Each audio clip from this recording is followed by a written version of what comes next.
بسم اللہ الرحمن الرحیم۔ السلام علیکم ناظرین، مہمان کی عزت و احترام اور خاطر تواضع کرنا انبیاء کرام علیہم السلام کی سنت ہے، اگرچہ میزبان اس سے واقف بھی نہ ہو۔ حضور نبی کریم صلی اللہ علیہ وآلہ وسلم کی پاکیزہ سیرت میں مہمان نوازی کی صفت اتنی اعلیٰ تھی کہ اس کی مثال نہیں ملتی۔ آپ صلی اللہ علیہ وآلہ وسلم کی حیات مبارکہ ایسے واقعات سے بھری پڑی ہے جن میں آپ صلی اللہ علیہ وآلہ وسلم نے مہمان نوازی کے اعلیٰ ترین معیار کا نمونہ قائم فرمایا۔ ناظرین، یہاں حضور اکرم صلی اللہ علیہ وآلہ وسلم کی مہمان نوازی کے چند واقعات ملاحظہ فرمائیں۔ حضرت ابو رافع رضی اللہ تعالی عنہ فرماتے ہیں، ایک شخص حضور صلی اللہ علیہ وآلہ وسلم کا مہمان بنا۔ اس وقت آپ صلی اللہ علیہ وآلہ وسلم کے پاس کوئی ایسی چیز نہ تھی جس سے اس کی مہمان نوازی فرماتے۔ آپ صلی اللہ علیہ وآلہ وسلم نے مجھے ایک یہودی شخص کے پاس بھیجا اور مجھ سے فرمایا کہ اس سے کہو، محمد صلی اللہ علیہ وآلہ وسلم تم سے کہتے ہیں کہ میرے پاس مہمان آیا ہے، اس لیے مجھے رجب کا چاند نظر آنے تک آٹا قرض دے دو۔ یہودی نے کہا، اس وقت تک آٹا نہیں ملے گا جب تک کوئی چیز گروی نہ رکھو گے۔ میں حضور اقدس صلی اللہ علیہ وآلہ وسلم کی بارگاہ میں حاضر ہوا اور انہیں یہودی کی بات بتائی تو آپ صلی اللہ علیہ وآلہ وسلم نے فرمایا، اللہ رب العزت کی قسم، میں آسمان میں بھی امین ہوں، زمین پر بھی امین ہوں۔ اگر مجھے آٹا قرض دے دیتا یا بیچ دیتا تو میں ضرور اسے ادا کر دیتا۔ اب تم میری لوہے کی زرہ لے جاؤ اور اسے گروی رکھ دو۔ چنانچہ میں وہ زرہ لے گیا اور اسے گروی رکھ کر آٹا لے آیا۔ مصنف ابن ابی شیبہ میں ہے کہ ایک دیہاتی رسول کریم صلی اللہ علیہ وآلہ وسلم کی بارگاہ میں حاضر ہوا اور بھوک کی شکایت کی تو آپ صلی اللہ علیہ وآلہ وسلم اپنی ازواج مطہرات کے گھروں میں تشریف لے گئے۔ پھر باہر تشریف لائے تو ارشاد فرمایا، مجھے آل محمد صلی اللہ علیہ وآلہ وسلم کے گھروں میں تیرے لیے کوئی چیز نہیں ملی۔ اسی دوران کسی کی طرف سے آپ صلی اللہ علیہ وآلہ وسلم کی بارگاہ میں بھنی ہوئی بکری پیش ہوئی تو اسے دیہاتی کے سامنے رکھ دیا گیا۔ نبی رحمت صلی اللہ علیہ وآلہ وسلم نے اس سے فرمایا، تم کھاؤ۔ اس نے کھایا، پھر عرض کی، یا رسول اللہ صلی اللہ علیہ وآلہ وسلم، مجھے بھوک کی تکلیف پہنچی تو اللہ تعالیٰ نے آپ صلی اللہ علیہ وآلہ وسلم کے دست اقدس سے مجھے رزق دے دیا۔ اگر پھر کبھی ایسا ہوا اور میں آپ کی بارگاہ میں حاضر نہ ہو سکوں تو کیا کروں؟ ارشاد فرمایا، تم کہو، اللہم انی اسألک من فضلک ورحمتک فإنہ لا یملکہما الا انت۔ اے اللہ، میں تجھ سے تیرے فضل اور تیری رحمت کا سوال کرتا ہوں، کیونکہ فضل و رحمت کا صرف تو ہی مالک ہے، تو بے شک اللہ تعالیٰ تجھے رزق دینے والا ہے۔ ایک بار ایک یہودی ہمارے پیارے نبی صلی اللہ علیہ وآلہ وسلم کا مہمان بنا۔ آپ صلی اللہ علیہ وآلہ وسلم نے اسے اپنے گھر میں ہی ٹھہرایا، اسے اچھا کھانا کھلایا اور سونے کے لیے صاف ستھرا بستر دیا۔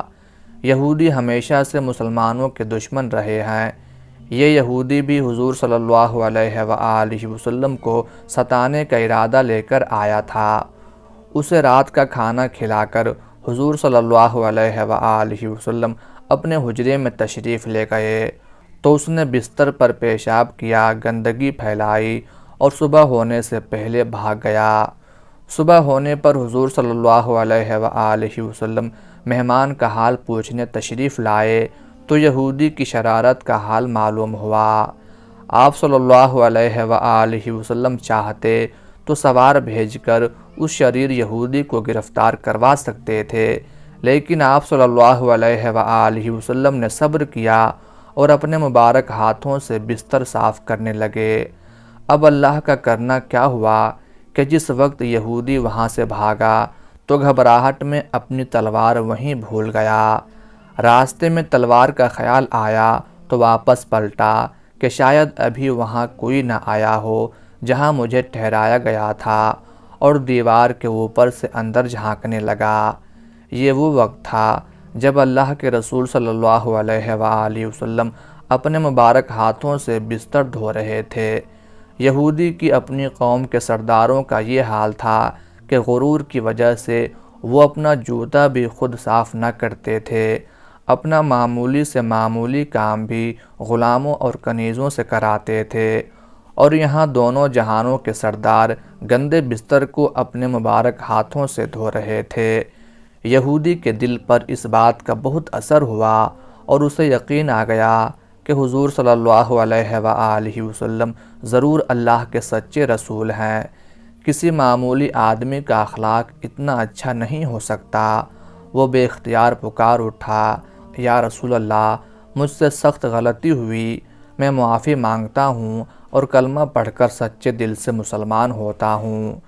حضور صلی اللہ علیہ وآلہ وسلم نے اسے تسلی دی کہ انسان سے غلطی ہو ہی جاتی ہے، اور پھر اسے کلمہ پڑھا کر مسلمان کر لیا۔ ناظرین، حضور نبی کریم صلی اللہ علیہ وآلہ وسلم کا اپنی ظاہری حیات مبارکہ میں مہمان نوازی فرمانا تو اپنی جگہ، آپ صلی اللہ علیہ وآلہ وسلم مزار اقدس میں تشریف لے جانے کے بعد بھی اپنے در پہ حاضر ہونے والے بہت سے لوگوں کی مہمان نوازی فرماتے ہیں۔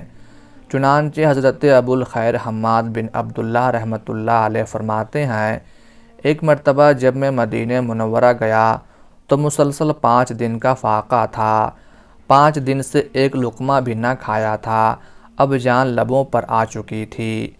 چنانچہ میں حضور اکرم صلی اللہ علیہ وآلہ وسلم کی بارگاہ بے کس پناہ میں حاضر ہوا، آپ کے روضہ مبارکہ کے سامنے کھڑے ہو کر سلام عرض کیا، پھر امیر المومنین حضرت ابو بکر صدیق اور امیر المومنین حضرت عمر فاروق رضی اللہ تعالی عنہما کو سلام عرض کیا، پھر پیارے آقا رسول کریم صلی اللہ علیہ وآلہ وسلم کی بارگاہ بے کس پناہ میں فریاد کی، یا رسول اللہ صلی اللہ علیہ وآلہ وسلم، آج رات میں آپ کا مہمان ہوں۔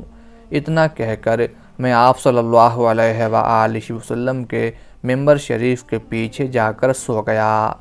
سر کی آنکھیں تو کیا بند ہوئیں، دل کی آنکھیں کھل گئیں، میرا سویا ہوا نصیب جاگ اٹھا۔ میرے مشکل کشا آقا اپنے غلام کی حالت زار دیکھ کر مشکل کشائی کے لیے تشریف لے آئے۔ خواب میں پیارے آقا صلی اللہ علیہ وآلہ وسلم کی زیارت ہوئی۔ آپ کے دائیں جانب امیر المومنین حضرت ابو بکر صدیق رضی اللہ تعالی عنہ، بائیں طرف امیر المومنین حضرت عمر فاروق رضی اللہ تعالی عنہ، اور آپ کے سامنے امیر المومنین حضرت علی رضی اللہ تعالی عنہ حاضر تھے۔ امیر المومنین حضرت علی رضی اللہ تعالی عنہ نے مجھے بیدار کیا اور فرمایا، اٹھو، دیکھو حضور صلی اللہ علیہ وآلہ وسلم تشریف لائے ہیں۔ اتنا سنتے ہی میں اپنے رحیم و کریم آقا صلی اللہ علیہ وآلہ وسلم کی طرف دوڑ پڑا اور آپ صلی اللہ علیہ وآلہ وسلم کی مبارک پیشانی کا بوسہ لیا۔ پیارے آقا صلی اللہ علیہ وآلہ وسلم نے مجھے ایک روٹی عطا فرمائی اور تشریف لے گئے۔ میں نے ابھی آدھی روٹی ہی کھائی تھی کہ آنکھ کھل گئی۔ حضور صلی اللہ علیہ وآلہ وسلم کی عطا کردہ بقیہ آدھی روٹی میرے ہاتھ میں موجود تھی۔